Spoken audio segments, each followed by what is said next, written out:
January 1952, a fire broke out in central Cairo.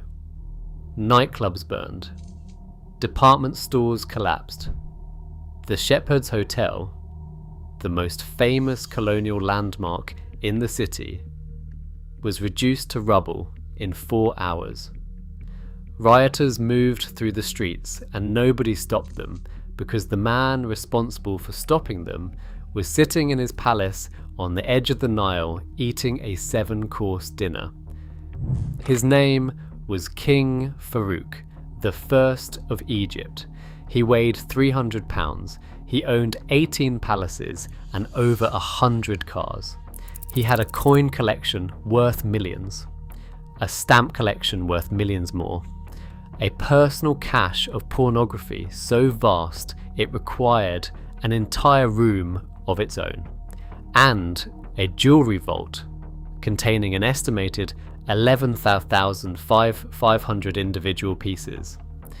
6 months later, the Egyptian army removed him from power in a bloodless coup. He was given 48 hours to leave. He packed what he could and boarded a royal yacht from Alexandria harbour. The crowds gathered on the docks to watch him go. Some of them were weeping. Most of them were not. What happened next is one of the most extraordinary liquidations in modern history. A monarchy that had ruled for over 150 years was stripped to the walls. Its contents were boxed, catalogued, and sold to the highest bidder over 11 days in a Cairo ballroom.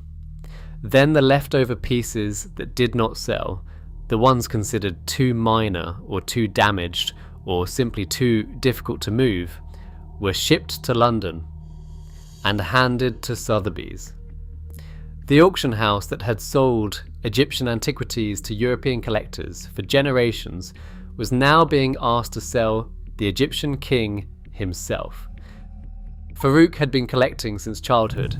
His father, King Farouk I, had started him early, teaching him that a royal treasury was not simply a display of wealth, but a statement of permanence.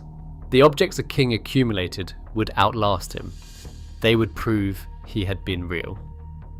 By the time Farouk took the throne at 16 years old, in 1936, he already understood the logic. He spent the next 2 decades applying it with obsessive intensity. He bought Fabergé eggs from Russian aristocrats who had fled the revolution and needed money. He acquired snuff boxes by the 100, pocket watches by the 1,000, and coins that had not been in circulation for 4 centuries. He collected first edition books, ancient relics, automobiles, and at least 3 items that had belonged to Napoleon Bonaparte. He was not, by any serious account, a man of refined taste, but he was a man of extraordinary accumulation. And in the end, the 2 things produced the same result. The coup government, a military council calling itself the Revolutionary Command Council, moved quickly. They wanted Farouk gone before he could organise resistance, and they wanted his wealth accounted for before any of it disappeared. Teams of government officials entered the palaces and began taking inventory.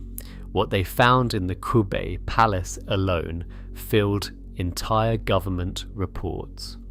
The jewellery vault contained pieces from every major European house: Van Cleef and Arpels, Cartier, Boucheron, Bulgari.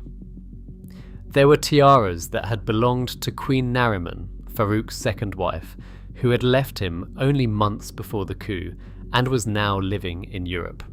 There were necklaces, brooches, bracelets, and rings whose provenance traced back through multiple royal families across multiple generations.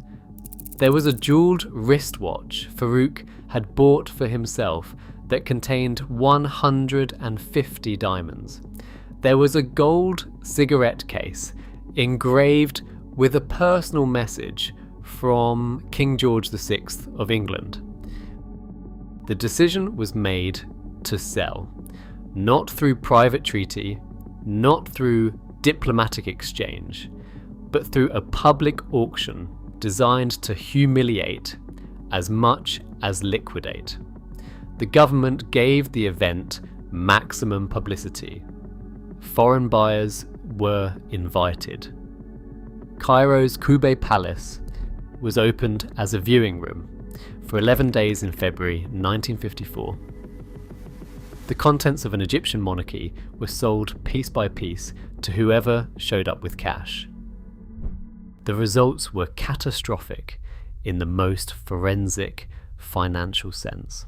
Items worth hundreds of thousands of dollars sold for a fraction of their value. Because the buyer pool was limited, the timeline was artificially compressed, and the sellers had no leverage. A coin that numismatists had valued at several $1,000s sold for less than $100. Paintings acquired by the royal household for significant sums drew bids from opportunistic Cairo dealers who understood they would never see conditions like these again.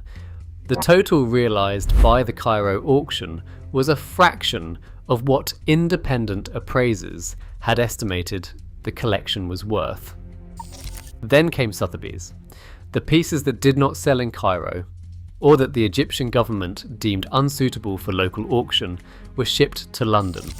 On October 21st, 1954, Sotheby's held what it described in its catalogue as a collection of ancient and modern jewellery, coins, watches, and decorative objects from the property of His Majesty King Farouk of Egypt. The catalogue was careful in its language. It did not dwell on how the collection had been assembled, or what the previous owner's current circumstances were.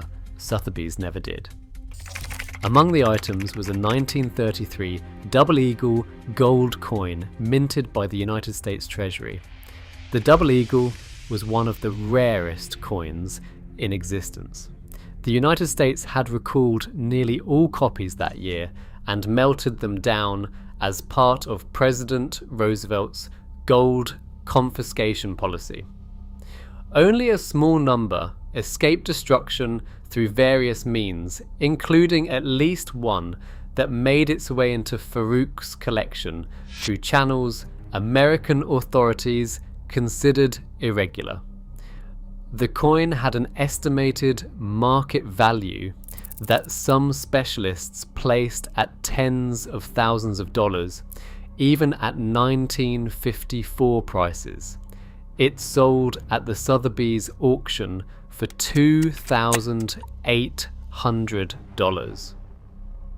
The United States government immediately filed a legal claim for its return. Egypt agreed to confiscate it and ship it back to Washington. For the next 4 decades, the coin's location was unknown. Then in 1996, it reappeared in the possession of a British coin dealer named Stephen Fenton. The United States Secret Service set up a sting operation at the Waldorf Astoria Hotel in New York and arrested him on the spot. After years of litigation, the coin was declared legal to own and sold at public auction in 2002 for $7,590,000. The buyer's identity was kept confidential. The proceeds were split between Fenton and the United States government. That is what $2,800 in 1954 became in 2002. Queen Nariman's jewellery fared only marginally better. A Van Cleef and Arpels tiara that the royal household had commissioned for the Queen's public appearances in the early 1950s attracted genuine interest from European buyers who understood the craftsmanship involved. It sold, but not for anything approaching its replacement value. Many of the smaller pieces, rings, earrings, and individual gem-set brooches were purchased by dealers who broke them apart and reset the stones, erasing any trace of their origin. The provenance that would have made them historically significant was destroyed the moment the settings were melted down. That is how royal collections disappear. Not all at once, piece by piece, stone by stone, until there is nothing left to trace. Farouk himself watched none of this. He was living in Rome on a monthly allowance paid by the revolutionary government, the terms of his exile stipulating that he would receive basic support in exchange for staying out of Egyptian politics. He ate in expensive restaurants and was recognized constantly by tourists who wanted photographs. He gained more weight. He had a series of relationships with younger women that attracted tabloid coverage across Europe. In 1965, he died of a heart attack at a restaurant in Rome. He was 45 years old. His body was returned to Egypt and buried in a small ceremony that the Egyptian government kept private. There were no crowds, there was no state occasion, there was no monument. The collection he had spent his life building was scattered across private hands from London to New York to Beirut. Some pieces eventually returned to museum collections and can be identified today through provenance records. Most cannot.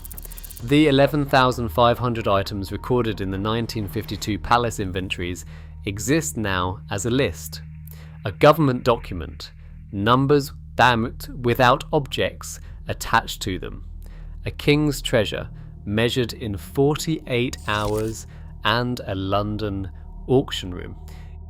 If this story made you think differently about what a monarchy is actually worth when the throne disappears, subscribe to The Seized Crown. Every week we follow the money, the objects, and the legal battles that define what happens when power is lost. The next video is already being investigated.